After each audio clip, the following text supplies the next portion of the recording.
তৃতীয় বিশ্বযুদ্ধ আসন্ন নেকি তৃতীয় বিশ্বযুদ্ধ সমাগত নেকি এনেকুৱা ধৰণৰ প্ৰশ্ন উত্থাপন হৈছে সকলোৰে মনত এটা কৌতুহল কাৰণ মধ্যপ্ৰাচ্যৰ অশান্ত হৈ পৰিছে মধ্যপ্ৰাচ্যত এতিয়া যুদ্ধৰ দামামা এফালে ইজৰাইলে আক্ৰমণ নেৰে আনফালে ইৰানে আত্মসমৰ্পণ নকৰে আৰু এই দুইখন দেশৰ মাজত যি যুদ্ধ চলিছে তাৰ পিছত এতিয়া যেনেকুৱা অন্য দেশসমূহৰ যি স্থিতি তাক লৈ কিন্তু এতিয়া সমগ্ৰ বিশ্ববাসীৰ মনত এটাই প্ৰশ্ন খুব সোনকালেই তৃতীয় বিশ্বযুদ্ধ আৰম্ভ হ'বলৈ গৈ আছে নেকি কাৰণ ইয়াৰ মাজত যদি ক'বলৈ যাওঁ আটাইতকৈ ডাঙৰ ইৰাণ আৰু ইজৰাইলৰ মাজত যোনখন আটাইতকৈ ডাঙৰ দেশ সোমাইছে এখন হৈছে আমেৰিকা ডনাল্ড ট্ৰাম্পৰ স্থিতি কিছুদিন ধৰি যদি ক'বলৈ যাওঁ যেতিয়া নতুনকৈ ৰাষ্ট্ৰপতিৰ শাসনভাৰ গ্ৰহণ কৰিছে তাৰ পিছতে আমেৰিকাৰ স্থিতিও খুব এটা ভাল নহয় আৰু আমেৰিকাৰ সৈতে অন্য দেশসমূহৰ যি সম্পৰ্ক তাতো ফাট মেলিছে কিন্তু শেহতীয়াকৈ ইৰাণ আৰু ইজৰাইলৰ যি আক্ৰমণ হৈছে 5টা দিন অহৰহ দুয়োখন দেশৰ মাজত আক্ৰমণ প্ৰত্যাক্ৰমণ চলি আছে ইজৰাইলে প্ৰথমতে আৰম্ভ কৰিছিল এই আক্ৰমণ আৰু ইজৰাইলক এখিকনি দিবৰ কাৰণে ইৰাণেও তেওঁলোকে আৰম্ভ কৰিলে প্ৰত্যাক্ৰমণ কিন্তু মাজত এতিয়া আমেৰিকাৰ স্থিতিক লৈ এটা ডাঙৰ আপডেট আহিছে কাৰণ আজিৰ যি আমাৰ প্ৰধানমন্ত্ৰী নৰেন্দ্ৰ মোদীও কানাডালৈ গৈছে তাত যিখন G7 সন্মিলন আছিল তাত অংশ লৈ থকাৰ মাজতে ডনাল্ড ট্ৰাম্পে হঠাৎ কানাডাৰ পৰা আমেৰিকালৈ গুচি গৈছে ৱাশ্বিংটনলৈ উৰা মাৰিছে আৰু এইটো এটা অশনিক সংকেত বুলি কৈছে কাৰণ ক্ৰমান্বয়ে সলনি হৈ আছে সমগ্ৰ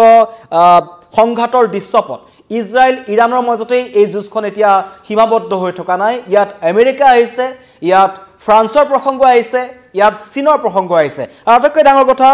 ডনাল্ড ট্ৰাম্পে এটা একযোগে এটা পোষ্ট কৰিছিল তেওঁ কৈছিল তেহৰান খালি কৰিব লাগে তেহৰানৰ পৰা অন্য দেশৰ নাগৰিকসকলক আঁতৰি যাবলৈ ডনাল্ড ট্ৰাম্পে যোনটো আহ্বান জনাইছে এক প্ৰকাৰ খকিয়নি বুলি ক'ব লাগিব তাৰ পিছত কিন্তু সমগ্ৰ বিশ্বই ভাবিছে এইখন যুদ্ধত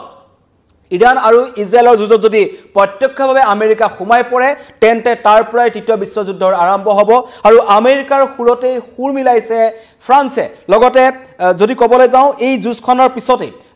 ইৰাণ আৰু ইজৰাইলৰ এই 5 দিনীয়া যি যুদ্ধ চলি আছে তাৰ মাজত ইৰাণৰ কেইবাজনো শীৰ্ষস্থানীয় নেতাৰ মৃত্যু হৈছে ইজৰাইলে ইৰাণৰ পাৰমাণৱিক প্ৰকল্পসমূহত আক্ৰমণ কৰিছে আৰু এই পাৰমাণৱিক অস্ত্ৰ-শস্ত্ৰক লৈ এই যুদ্ধখন আৰম্ভ হৈছে যিহেতু আৰু বিশেষকৈ এটা কথা অত্যন্ত গুৰুত্বপূৰ্ণ যে পাৰমাণৱিক অস্ত্ৰ সন্দৰ্ভত প্ৰস্তুত হোৱা চুক্তিত স্বাক্ষৰ কৰিবৰ কাৰণে ইৰাণক আমেৰিকাই দাবী জনাই আহিছিল এই ক্ষেত্ৰত আমেৰিকাই ইয়াৰ আগতে যদি আমি ক'বলৈ যাওঁ যেতিয়া অন্য দেশসমূহে যেতিয়া পাৰমাণৱিক শক্তিধৰ দেশ হ'বলৈ যায় ভাৰতৰ ক্ষেত্ৰতো যেতিয়া পোখৰাণত ভাৰতে পাৰমাণৱিক প্ৰশিক্ষণ কৰিছিল পৰীক্ষা কৰিছিল তেতিয়াও আমেৰিকাৰে তাত কিন্তু বাধা প্ৰদান কৰিবলৈ চেষ্টা কৰিছিল ঠিক একে এতিয়া ইৰাণৰ ক্ষেত্ৰতো হৈছে পাৰমাণৱিক অস্ত্ৰ সন্দৰ্ভত প্ৰস্তুত হোৱা চুক্তিত স্বাক্ষৰ কৰিবলৈ ইৰাণক দাবী কৰিছিল কিন্তু ইৰাণে ষষ্ঠ ৰাউণ্ডত তেওঁলোকে আলোচনা নকৰো বুলি স্পষ্ট ঘোষণা কৰি দিছিল আমেৰিকাক আৰু তাৰ পাছতে ইৰাণ আৰু আমেৰিকাৰ মাজত সংঘাত বৃদ্ধি পাইছে ইজৰাইলে যি আক্ৰমণ কৰিছে ইৰাণৰ ওপৰত তাত আমেৰিকাই আওপকীয়াকৈ সমৰ্থন কৰিছে তাৰ কাৰণে শনিবাৰ দিনটোত ইৰাণ চৰকাৰে এটা কথা স্পষ্টকৈ সকীয়াই দিছিল এইখন যুদ্ধত কোনোবা যদি অন্য দেশ লাগিলে ব্ৰিটেইন লাগিলে আমেৰিকা লাগিলে চীন বা অন্য যি দেশে নহওক যদি সোমাই তেন্তে তেওঁলোকৰ ওপৰতো ইৰাণে আক্ৰমণ কৰিব ইৰাণে আওপকীয়াকৈ এইটো কথা কৈ দিছিল যে আমি যদি প্ৰয়োজন হয় তেন্তে আমেৰিকাৰ ওপৰত আক্ৰমণ কৰিবলৈ আমি সাজু হৈ আছো এয়া স্থিতি ইৰাণৰ আছিল ইৰাণে স্পষ্ট কৰি দিছিল কিন্তু আপোচবিহীন ভংগীত ইৰাণে যি কথা ক'লে তাৰ পিছতে কিন্তু আমেৰিকাও এতিয়া এই কথাত নাচুৰবান্ধা হৈ ৰৈছে আমেৰিকাই ভাবিছে যে কেনেকৈ এই ইৰাণৰ হাতত পাৰমাণৱিক অস্ত্ৰ দিব নোৱাৰি এই কথা ইতিমধ্যে সকীয়াই আছে আৰু ট্ৰাম্পে বাৰম্বাৰ সকীয়নি দিয়াৰ পাছত তেহৰান খালি কৰিবলৈ ডনাল্ড ট্ৰাম্পে যিটো কথা ক'লে তাৰ পিছতে কিন্তু সমগ্ৰ বিশ্ববাসীয়ে ভাবিছে এই যুদ্ধখন হয়তো দুখন দেশৰ মাজত যি দুখন অন্যতম শক্তিশালী দেশ ইৰাণ আৰু ইজৰাইল দুইখন দেশৰ মাজত যদি যুদ্ধখন অন্য দেশলৈ গুচি যায় কাৰণ এতিয়া এইখন যুদ্ধ কেৱল ইৰাণ আৰু ইজৰাইলৰ মাজতেই হৈ থকা নাই এখন সলনি হৈ গৈ আছে আৰু ডনাল্ড ট্ৰাম্প স্বদেশলৈ উভতি যোৱা ঘটনাই সংকেত আনিছে আৰু প্ৰশ্ন উত্থাপন হৈছে একে সময়তেই ৱাশ্বিংটনত ৱাৰ ৰুমৰ প্ৰস্তুতিৰ বাতৰি পোৱা গৈছে মই ঘূৰি যাবই লাগিব বুলি G7ৰ যি নেতৃত্ববৃন্দক তেওঁ বাৰ্তা দি জৰুৰীকালীনভাৱে ৱাশ্বিংটনলৈ ডনাল্ড ট্ৰাম্প উৰা মাৰিল তাৰ পিছতে কিন্তু হোৱাইট হাউচৰ তথ্য অনুসৰি মধ্যপ্ৰাচ্যৰ পৰিস্থিতিৰ ওপৰত সূক্ষ্ম নজৰ ৰাখিবলৈকে ডনাল্ড ট্ৰাম্প ৱাশ্বিংটনলৈ গুচি গৈছে পুনৰ আমেৰিকালৈ গুচি গৈছে আৰু তেওঁলোকৰ লক্ষ্য আমেৰিকাৰে স্বাক্ষৰিত পাৰমাণৱিক চুক্তি উপেক্ষা কৰি ইৰাণে যি পাৰমাণৱিক কাৰ্যকলাপ অব্যাহত ৰাখিছে তাত খুবত ফাটি পৰিছে ডনাল্ড ট্ৰাম্প আৰু যাৰ কাৰণে সংঘাতটো অধিক বৃদ্ধি পাইছে কাৰণ আমেৰিকাই কোনো কাৰণত কোনো দেশৰ সৈতে তেওঁলোকৰ সুসম্পৰ্কটো যি ৰাখে তাৰ অন্তৰালত কিন্তু কিবা নহয় কিবা এটা অন্য ধৰণৰ কাৰণ থাকে যি যদি ক'বলৈ যাওঁ ইয়াৰ আগতো ইজৰাইলক যেতিয়া ৰাষ্ট্ৰপতিৰ দায়িত্বভাৰ গ্ৰহণ কৰিছিল ডনাল্ড ট্ৰাম্পে তাৰ এসপ্তাহৰ পিছতেই কিন্তু ইজৰাইললৈ বৃহৎ পৰিমাণৰ অস্ত্ৰ শস্ত্ৰ আমেৰিকাৰ ফালৰ পৰা যোগান ধৰা হৈছিল তেতিয়া সমগ্ৰ বিশ্বই প্ৰশ্ন কৰিছিল ৰাষ্ট্ৰসংঘৰ ফালৰ পৰা প্ৰশ্ন কৰা হৈছিল যে কি কাৰণত যেতিয়া হামাস আৰু ইজৰাইলৰ মাজত যুদ্ধবিৰতি চলি আছে সেইখিনি সময়ত কিয় যুদ্ধবিৰতিৰ মাজত কিহৰ কাৰণে তেওঁলোকে অস্ত্ৰ শস্ত্ৰ সমৰসজ্জা ইজৰাইললৈ পঠাব লাগে তেতিয়া আমেৰিকাৰ ফালৰ পৰা এটা মন্তব্য আহিছিল যে সেই চুক্তি আগতে হৈ আছিল টকা পইচা দিয়া আছিল যাৰ কাৰণে ইজৰাইলক তেওঁলোকে অস্ত্ৰ শস্ত্ৰসমূহ সমজাই দিছে কিন্তু তাৰ পিছৰ পৰিস্থিতি যদি ক'বলৈ যাওঁ এতিয়া ইৰাণে কিন্তু এই কথাত আপোচবিহীন হৈছে আৰু তেওঁলোকে কৈছে যি দেখে নাহক কিয় তেওঁলোকে আক্ৰমণ কৰিব ট্ৰাম্পৰ মন্তব্যত সঁহাৰি জনাইছে ফ্ৰান্সৰ ৰাষ্ট্ৰপতি ইমানুৱেল মেক্ৰনে ইতিবাচক পদক্ষেপ বুলি কৈছে ইৰাণৰ ওপৰত যদি আক্ৰমণ হয় তেন্তে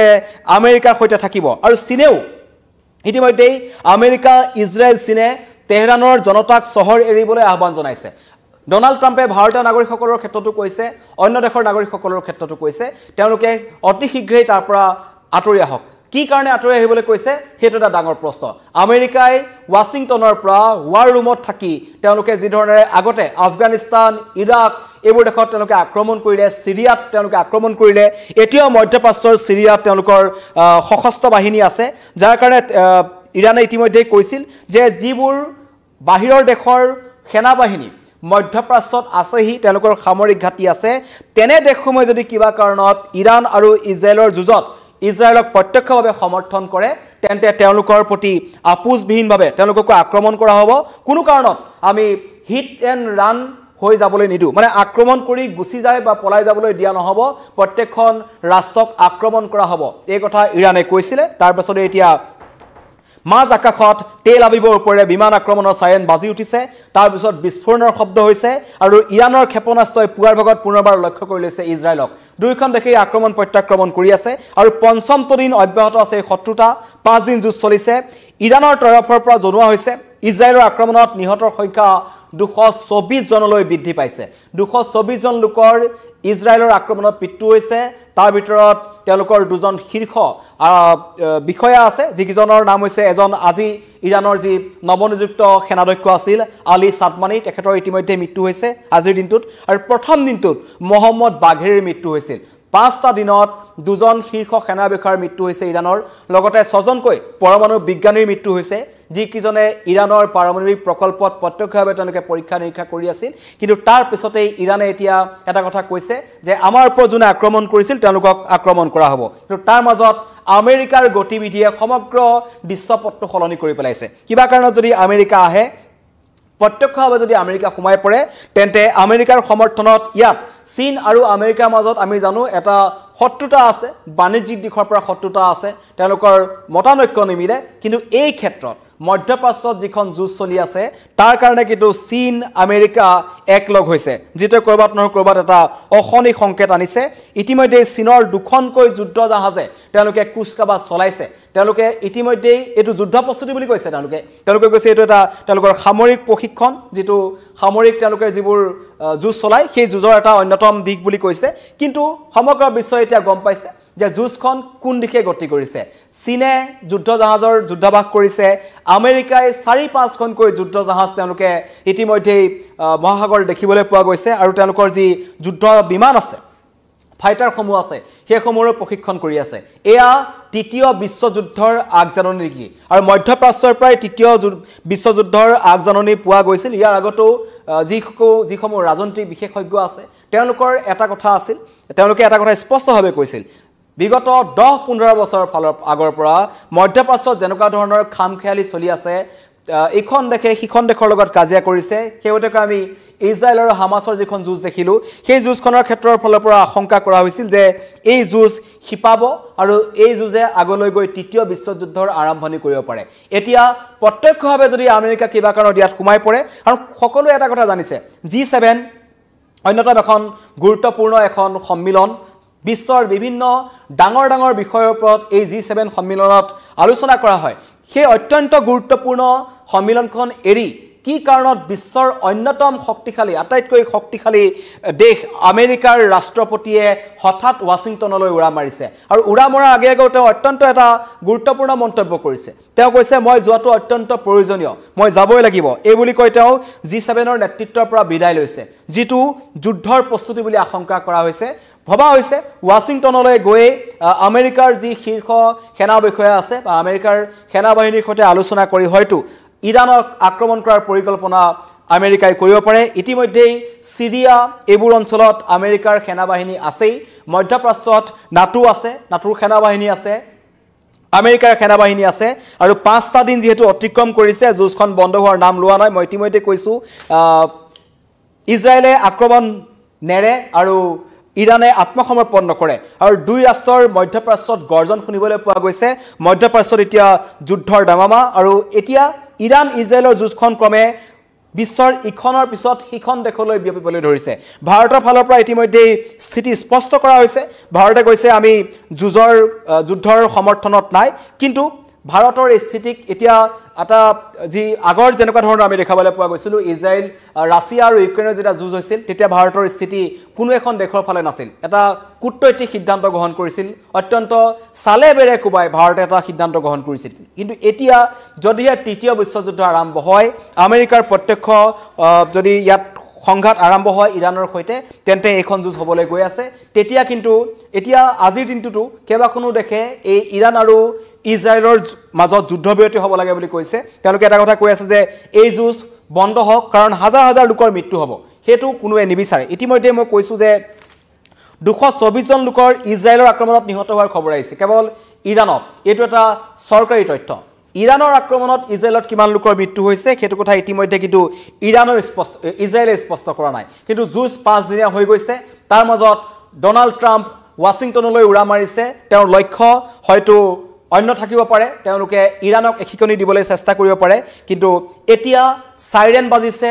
বোমা ফুটিছে চৌদিশে এক ভয়ংকৰ পৰিস্থিতিৰ সৃষ্টি হৈছে আৰু মধ্যপ্ৰাচ্যৰ প্ৰায় কৰবাত নহয় কৰবাত তৃতীয় মহাসমাৰৰ আগজাননী বুলি বিশেষজ্ঞসকলে কৈছে অন্য দেশসমূহে চিন্তা কৰিছে যদিহে আমেৰিকাই প্ৰত্যক্ষভাৱে ইয়াত সোমাই পৰে ইতিমধ্যে ফ্ৰান্সৰ ৰাষ্ট্ৰপতি ইনামুল মেক্ৰনে ডোনাল্ড ট্ৰাম্পৰ সেই ইংগিতক ইতিবাচক সঁহাৰি জনাইছে আমেৰিকাৰ লগতে চীনে হাত উজান দিছে যিখন চীন যুযুধান চীন যি সমগ্ৰ বিশ্বৰ যিকোনো দেশত যদি যুজত প্ৰথমতে চীন সোমাই পৰে চীনে তিনিখনকৈ যুদ্ধ জাহাজ ইয়াত তেওঁলোকে মেলি দিয়াটো যেটো সময় সজ্জা চলি আছে কোনোৱে সহজভাৱে ল'ব পৰা নাই যাৰ কাৰণে সকলোৰে মনত প্ৰশ্ন আছে এয়া তৃতীয়